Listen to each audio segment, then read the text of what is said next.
J présente Point de non-retour de M.J. Alridge, lu par Valérie Moutsi.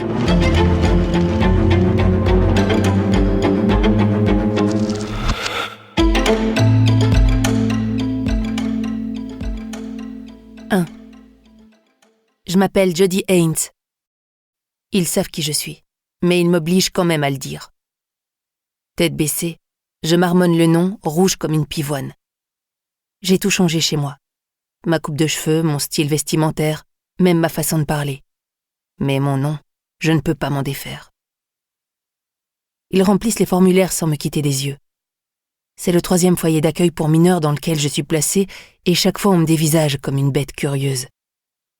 Parce qu'il y a 2 ans, ma sœur a assassiné nos parents, ma famille est devenue un peu célèbre. Elle avait 16 ans au moment des faits et elle purge actuellement une double peine à perpétuité à la prison de Holloway. Je ne m'en sors pas mieux. J'avais 13 ans, 15 aujourd'hui, et bien que mon identité n'ait pas été divulguée à la presse, les assistantes sociales et les familles d'accueil connaissent mon histoire. Je le vois dans leurs regards, je l'entends dans leurs commentaires chuchotés. Je parie que la nouvelle de mon arrivée est en train de se répandre comme une traînée de poudre. En ce moment même, chaque gamin perturbé ici décide s'il veut devenir mon meilleur ami, m'éviter comme la peste ou me refaire le portrait. J'ai grandi dans le sud de Londres et puisque les acolytes de mon père y vivent toujours, les services sociaux ont préféré m'envoyer ailleurs, dans le Surrey, le Sussex et maintenant le Hampshire, au foyer pour mineurs de Grove Street à Basingstoke. C'est la première fois que je mets les pieds dans cette ville. En toute franchise, je ne saurais même pas la situer sur une carte. La directrice du centre d'accueil, Carole, ramasse mon sac et passe son bras autour de mes épaules. On pourrait croire à un geste de réconfort, mais en réalité, elle m'aide à franchir le seuil. Tous les enfants connaissent ça à leur arrivée dans un foyer. Ils sont figés sur place, ils n'arrivent plus à respirer. Et me voilà poussée le long du couloir. Je regarde droit devant, m'efforçant de retenir mes larmes sans grand succès. Ce sont les bruits qui me dérangent. Les jeunes sans visage qui hurlent, se disputent, rigolent. J'ignore qui ils sont et ce qu'ils me réservent. Tout le monde se tait. Montrons à la nouvelle venue que nous sommes civilisés, d'accord ? Crie Carole d'une voix rauque quand nous entrons dans le dortoir. Elle éteint les lumières d'un coup, puis les filles jettent leurs magazines People par terre en grommelant. Dans la pénombre, je devine 6 lits, 4 murs et un radiateur. Pas de table de chevet, pas de chaise, rien qui ne soit pas boulonné au sol. Je pense aussitôt à Marianne. Sa cellule est-elle plus accueillante ? On me guide vers le lit vacant sur ma gauche. Voilà, c'est ma nouvelle maison. Je me déshabille et me glisse en sous-vêtements sous les draps. Carole s'attarde un peu avant de partir. Personne ne me parle ni ne paraît se préoccuper de moi.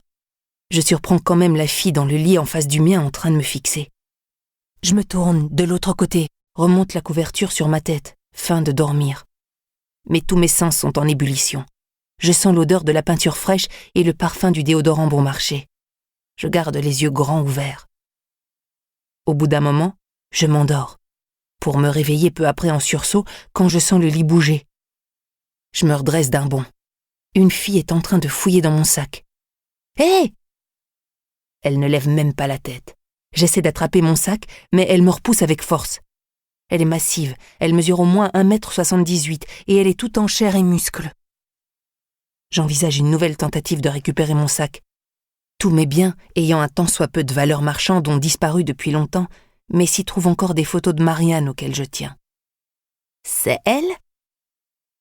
La fille arbore un sourire en coin tandis qu'elle pose son doigt crasseux sur le visage de Marianne.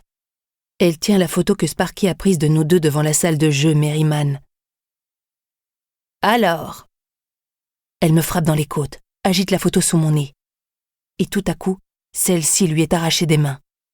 La fille du lit en face du mien s'en est emparée. Elle la cache dans son dos en sécurité. La grande s'approche d'elle, menaçante, puis s'arrête net. Ma voisine brandit une barre de fer. L'autre semble prête à l'attaquer quand même, mais la barre est lourde et son bord acéré. Elle y réfléchit à 2 fois et se contente de cracher sur mon lit au moment de sortir de la chambre pour regagner la sienne. « C'est Jazz », explique ma sauveuse en s'asseyant sur mon lit avant de me rendre la photo. « Elle se prend pour la patronne. Si tu lui tiens pas tête, Ta vie sera un enfer. J'acquiesce, sans dire un mot. Je m'appelle Gemma. Jody. Je sais qui tu es, poursuit-elle en me tendant la main. Je la serre. Elle est chaude au contact de la mienne. J'imagine que t'as la trouille? Mais ne t'en fais pas, ce n'est pas si mal ici. Tout va bien se passer. Je retire ma main et esquisse un sourire. J'ai vraiment envie de la croire. 2. Les jours suivants, Gemma me sauve la peau un paquet de fois. Chaque foyer est différent, chacun obéit à ses propres règles. Il faut vite repérer quel gamin éviter, de quel membre du personnel se méfier et comment obtenir le plus petit avantage en matière de corvée, de couchage et de repas. Si la cuisinière vous a à la bonne, la vie est supportable. Comme il n'y a jamais assez de nourriture pour tout le monde, il y en a toujours un qui finit le ventre creux. Gemma, pour sa part, refile en douce des cigarettes à la cantinière, ce qui lui vaut un traitement de faveur. Et parce que je suis sa nouvelle amie, j'en bénéficie aussi. Jazz m'évite. Les tâches ménagères et les ateliers. Nous espérons que vous avez apprécié cet aperçu. Pour continuer à écouter ce livre audio sur Google Play Livres, utilisez le lien dans la description de la vidéo.